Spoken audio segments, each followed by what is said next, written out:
Halo teman-teman, selamat datang kembali sama saya, yaitu belajar menggunakan media berbasis virtual reality pada materi ekosistem. Nah, pada part 2 ini kita akan belajar mengenai interaksi antar komponen ekosistem. Apa saja sih interaksi antar komponen ekosistem ini? Yang pertama ada netralisme. Netralisme adalah interaksi antara dua atau lebih spesies yang masing-masing tidak terpengaruh oleh adanya asosiasi. Dalam hal ini tidak ada yang diuntungkan maupun dirugikan. Netralisme terjadi antara spesies yang memiliki kebutuhan yang berbeda.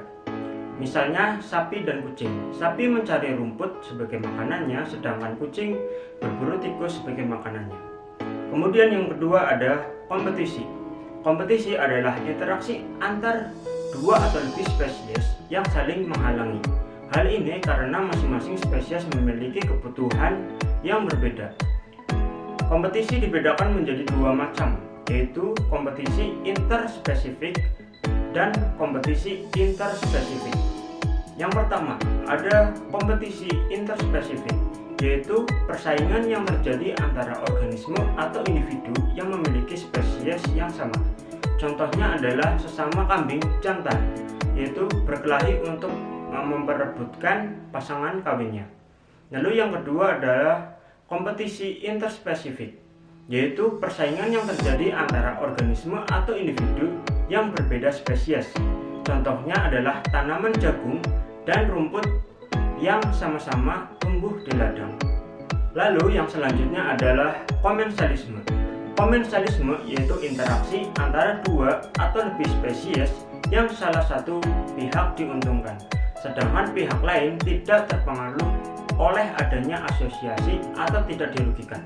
Contohnya adalah tumbuhan paku dan anggrek yang hidup menempel pada pohon. Lalu yang selanjutnya ada amensalisme. Amensalisme ini yaitu interaksi antara dua spesies atau lebih yang berakibat salah satu pihak dirugikan, sedangkan pihak yang lainnya tidak terpengaruh oleh adanya asosiasi atau tidak berakibat apa-apa. Contoh dari amensalisme ini yaitu aleoder menghasilkan racun aleoderin yang mematikan bagi manusia.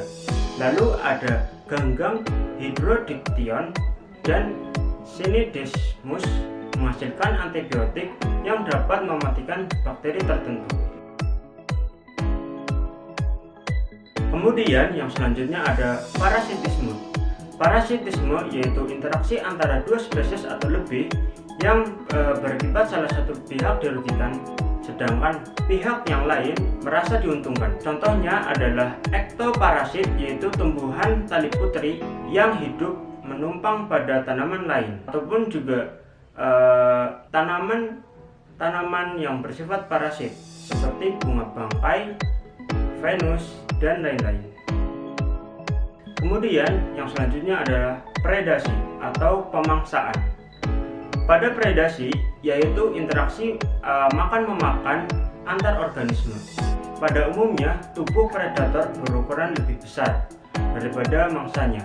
Contohnya adalah ular menjadi predator tikus. Kemudian yang ketujuh ada protokooperasi.